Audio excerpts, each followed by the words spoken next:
Pune drunk and drive प्रकरणामध्ये आता पोलिसांनी पैसे खाल्ल्याचा आरोप रवींद्र धंगेकरांनी केलाय। या प्रकरणामध्ये धंगेकर आता आक्रमक झालेले आहे आणि त्याच पार्श्वभूमीवर ते आक्रमक आंदोलन करतायत। अपघात नाही तर हत्या असल्याचा सुद्धा या ठिकाणी आरोप रवींद्र धंगेकर यांनी केलाय।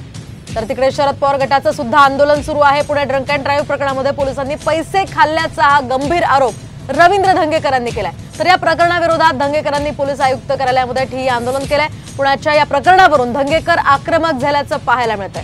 तर हा अपघात नाही ही तर हत्या असल्याचा आरोप सुद्धा त्यांनी केलाय। तिकडे शरद पवार गटाचं देखील आंदोलन सुरू आहे।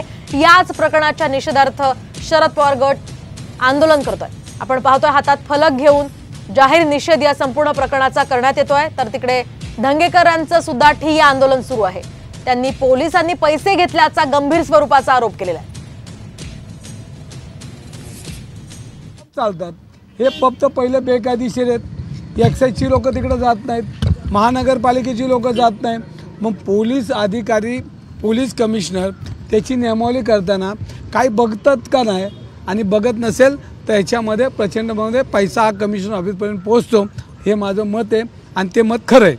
आणि हे असताना आमची एक दोन मागण्यात की हे प्रकरण फास्ट ट्रॅकवर घ्यावं एक, आणि दुसरी गोष्ट की ह्या तपासामध्ये जे पोलीस अधिकारी आहेत त्यांच्यावर गुन्हा दाखल करून त्यांना चौकशी करावी।